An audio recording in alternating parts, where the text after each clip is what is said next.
It's just like a shot out of a cannon. His voice? My God, who is that? He created the rock and roll icon.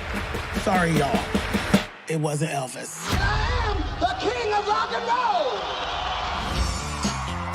The first songs that you love that your parents hate is the beginning of the soundtrack of your life.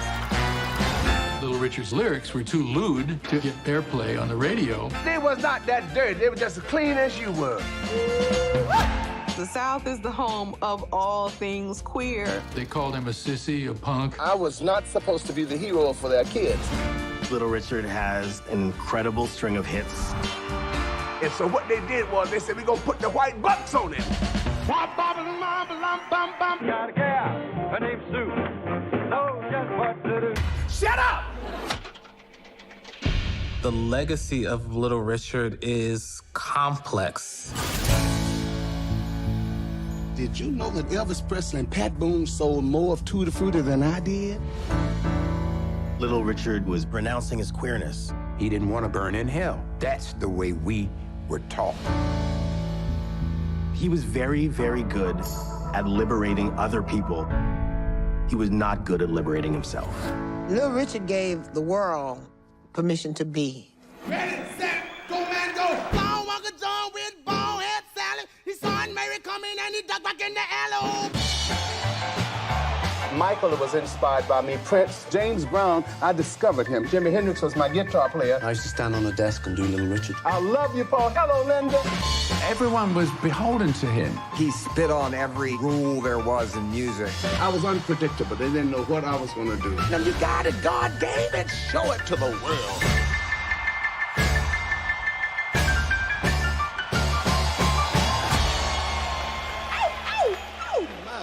My. Directed by Lisa Cortes, whose Oscar and Emmy-nominated projects include Precious, The Apollo, and All In, The Fight for Democracy. This documentary, I Am Everything, combines rare footage with fresh interviews from LGBTQ activists, scholars, and artists, including John Waters, Billy Porter, Nona Hendrix, and Mick Jagger. Joining us now is director Lisa Cortes. All right, so Little Richard, I Am Everything celebrates a cultural revolution led by a man who was at times a traditionalist. But talk to us about Little Richard, the traditionalist. Well, I think Little Richard, the traditionalist, is kind of formed by being born in Macon, Georgia, 1932. And that's where the contradictions actually begin.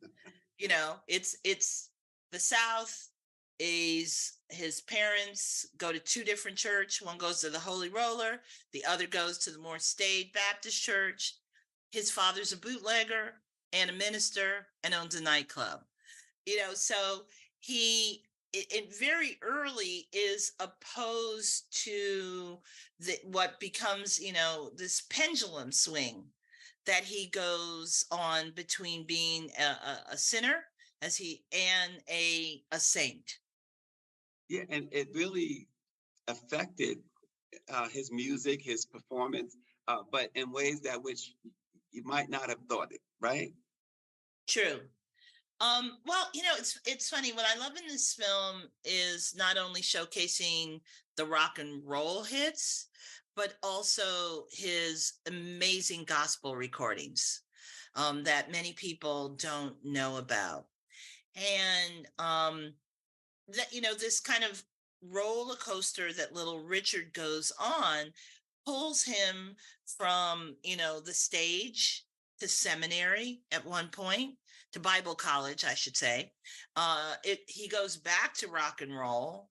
And then he goes to selling Bibles. I think even when he is performing rock and roll, though, what is important to remember is that he still has a relationship with God. You know, it's not something like that he loses his faith. He himself is challenged in how to hold all these multitudes that he contains. Yeah, and you said about his faith. It seemed that he kind of pushed it aside a little for a while because he was so torn. Is that an accurate description of him? I don't think he ever pushed his faith aside. As he said, I think a constant for him was his love of God. I think what was difficult for him was to reconcile how can God love me when I am doing rock and roll, when I am queer, and I am not just solely being a voice of what the Bible tells me how I should live. This comes from his upbringing. He was told there certain things, and that was how he understood what was pleasing to God and what was not pleasing to God. But I don't think his faith ever wavered. I think it's just an internal turmoil of how to navigate what he saw as two diametrically opposed lifestyles. Yeah, yeah. And you mentioned that word turmoil. Throughout the film, when folks see this film, you'll see a lot of turmoil within him. You can almost see it coming out of him. Someone asked the question, Lisa, which I guess you probably have heard, and I'd like to know your response and or the response you might have heard in response to the question of what would it do to the American mythology of rock music to say that its pioneers were Black queer people? Well, that question is proposed in our film by the incredible ethnomusicologist Fredara Hadley. And that is something that we are not only asking that question in this film, but we are answering that question in this film to show the incredible contributions of Little Richard to rock and roll, but also looking at the Black queer people like Escarita, Billy Wright, Sister Rosetta Tharpe, who influenced him. And Richard does his own thing. But these artists are very important to the foundation of rock and roll, and they're not mentioned in the same breath as other white artists. Right. And so what would it do to the mythology? Well, I think it would help the mythology by asserting the truth. Mm-hmm. Well, obviously we are talking about it. He was very public about his sexuality. He was queer. Did you find that he was aware that he was not only ahead of his time in music, but his being openly gay? Well, I think the interesting thing about Richard speaking about his queerness is he didn't do it, in 1955 or 1960s, or even the 70s. It's only in the 80s when he's on talk shows that he says, well, I was one of the first gay people I knew. He declares it then, but during the time... Well, he was pretty obvious before that. Well, I think it's one thing yes, absolutely, Stacy. It was obvious, but he did not speak about it. It was only after the fact that he says, I was, but I am no longer. Yeah. I love the way you handled in the film, Lisa, among other things, because I remember vividly his being on the Arsenio Hall show, his being on the award shows saying, y'all never gave me anything. And I love the way that is being depicted in this film. And I think people who see this is going to love it as well. Talk about that. How much did you find that really dogged him, bothered him throughout his life until he finally was recognized? So, what's interesting about Richard is not only what his contributions to rock and roll, but it's all these other artists that he inspires. Jimi Hendrix is in his band. Young Billy Preston, he brings him to England where he introduces Billy Preston to the Beatles. And as we know later on, Billy Preston goes on to become like what some people call the fifth Beatle. Yep. James Brown, he brings James to Macon to record his first hit. So, and then, as you hear in the film, the Beatles, they meet him. He brings them to Hamburg. The Rolling Stones opened for him for 30 nights. So Richard's assertion of his role in as an emancipator, as an innovator, as a king of rock and roll, is was not seen and valued. And it's not just what he's doing, it's what he's giving to other people. Yeah. But people do not go back and say, well, he's actually the one who gave me my start. So I think I love that it did not matter to him that he was in public forums, on award shows, that famous David Johansen at the Grammys where he opens up and says, the best new artist is me. Yep. Because we know the importance of proclaiming and asking for what we feel is due to us. And I so appreciated his fighting to make certain that he was not made invisible, that he was not erased, because he was so important. Yeah, journalists and others tend to use the title King of Rock and Roll for Little Richard, the real King of Rock and Roll. But he often said, and I think is more appropriate than King of Rock and Roll, is the architect of rock and roll. I want to hear you expand on that and talk about the importance of understanding what that means. I think you kind of summarized it a little bit with how he influenced so many others, but being the architect means that you built this. Yes. Well, he said he was an architect, the one and only, the originator, the emancipator. So if you didn't know, he told you. When I think of architect, what comes to mind to me is architectural renderings.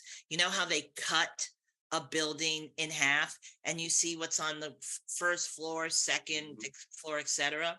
And when I look at rock and roll, when I look at Richard in his architectural rendering, I see him as having,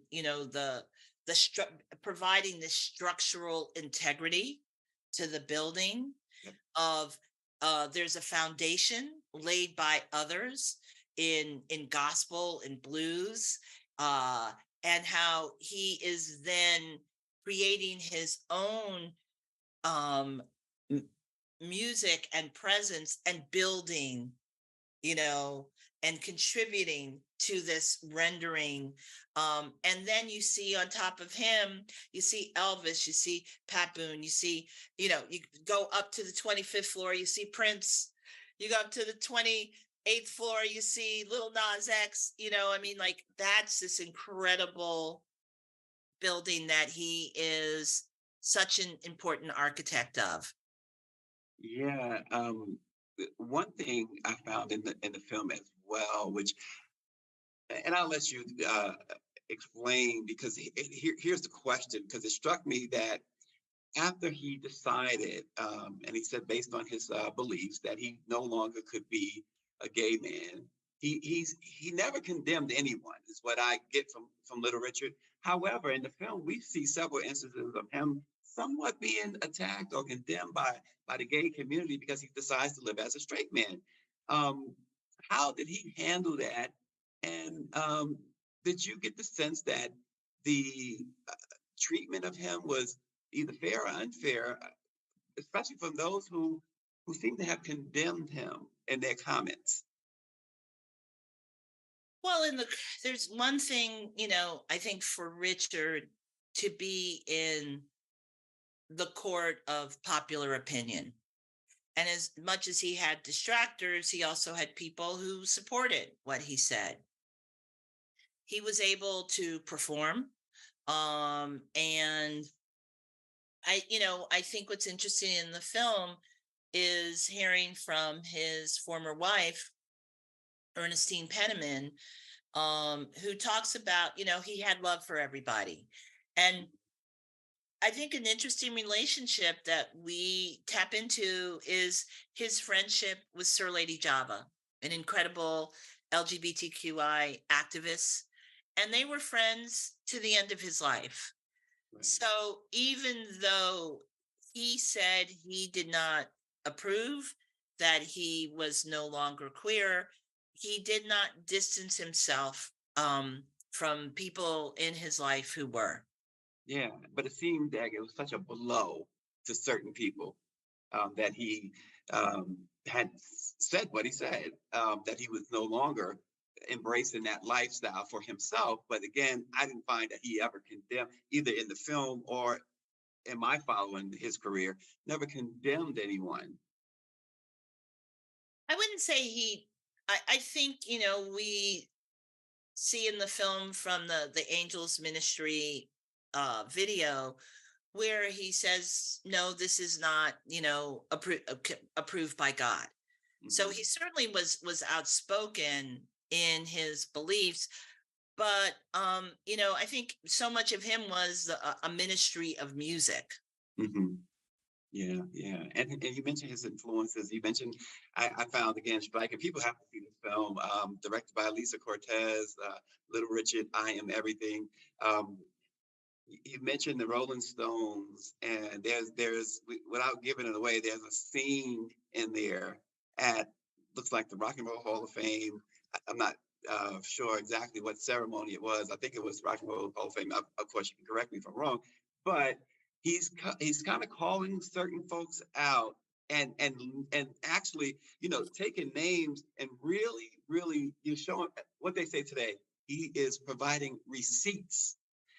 That was a really interesting moment in the film, I thought. And folks, again, without us giving it away, you have to see it to see exactly what we're talking about and who we're talking about in particular. But really, it applied to a lot of big time superstars. Absolutely. It's a scene that if you look at the actual, it's an induction ceremony at the Rock and Roll Hall of Fame for Otis Redding, and if you watch it online, it actually the couple times I sat with it, it actually made me cry, because yes, he is calling out big names, and it's so sad that he is still not feeling acknowledged and beloved by not only his peers, but by people who he helped to get started. Mm-hmm. But he also is very humorous. I mean, one of my favorite lines in the film, Stacy, is when he says, I go to Liverpool, I meet these 4 guys. They are so excited to meet me. And he said, ain't nobody know them but their mothers. And who were those 4 guys? They're the Beatles. John, Paul, Ringo. Like, that is, if you're going to throw some shade, like, ain't nobody know you but your mother. I think that, like, I can't wait to use that on somebody who irks me. And I give you permission to do it too. Well, thank you. I'm going to use that. Since you gave me permission, Lisa Cortes, the director, has given me permission. That is fantastic. But Little Richard, so I know you had to have done a ton of research. In the end, was he comfortable in the end that he had finally been recognized in a way that he should have always been recognized? And how did he feel? Because we're talking about him throwing shade. How did he feel? How did he really feel is what I'm saying about those that he influenced, which we can sit here and talk for days if we're going to try and name all those he influenced. But how did he feel in the end?